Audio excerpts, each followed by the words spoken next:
नमस्कार, स्वागत है आपका। मैं हूं आपके साथ सुमित झा। दिन भर की अहम खबरें आपको बताएंगे और साथ ही उन बड़ी खबरों के मायने समझाएंगे। और शुरुआत बिहार की राजनीति में इस साल की सबसे बड़ी उथल पुथल के साथ। रामविलास पासवान के छोटे भाई पशुपति पारस के नेतृत्व में 5 सांसदों ने चिराग पासवान को संसदीय दल के नेता पद से हटा दिया और पशुपति पारस को संसदीय दल का नेता चुन लिया गया।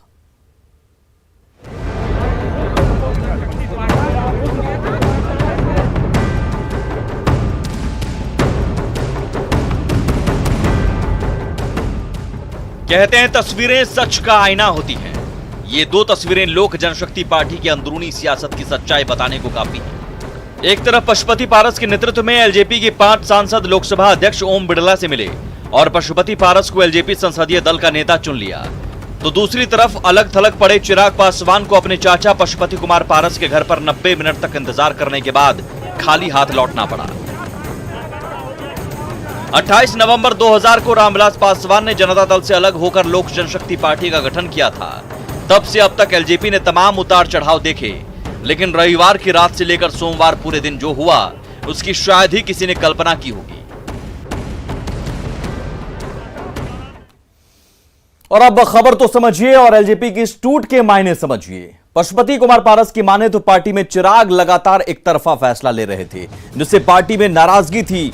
पार्टी के 99% कार्यकर्ता, सांसद, विधायक और समर्थक चाहते थे बीते विधानसभा चुनाव में पार्टी एनडीए का हिस्सा बनी रहे, लेकिन ऐसा नहीं हो सका। विधानसभा चुनाव में एलजेपी का प्रदर्शन बेहद खराब रहा। चिराग पासवान की पूरी ताकत लगाने के बाद भी एलजेपी एक ही सीट जीत सकी थी, जिसके बाद से पार्टी में चिराग के खिलाफ नाराजगी बढ़ रही थी। वहीं पार्टी में रामविलास पासवान के करीबियों की अनदेखी भी इस टूट का कारण बनी है। चिराग को सबसे ज्यादा भरोसा अपने चचेरे भाई और समस्तीपुर से सांसद प्रिंस राज पर था, लेकिन प्रिंस राज भी उसी वक्त से नाराज चल रहे थे जब से उनके प्रदेश अध्यक्ष पद में बंटवारा कर दिया गया था और कार्यकारी प्रदेश अध्यक्ष राजू तिवारी को बनाकर उन्हें साइडलाइन किया गया। चिराग के सबसे करीबी रहे सौरभ पांडे से पूरी पार्टी के नेता नाराज चल रहे थे, क्योंकि चिराग वही फैसला ले रहे थे जिनमें सौरभ की सहमति होती थी। इस वजह से एलजेपी के ज्यादातर बड़े और कद्दावर नेता नाराज चल रहे थे।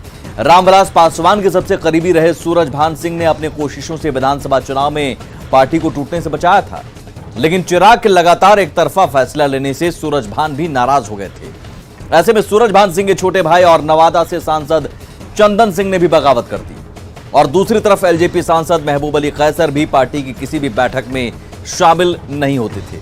वे महज एलजेपी के सांसद ही रह गए थे। पार्टी के किसी भी कार्यक्रम में उनका शामिल नहीं होना उनकी बगावत का ही हिस्सा था।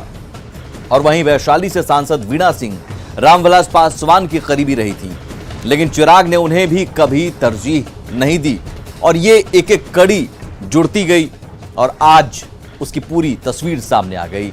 एलजेपी में बड़ी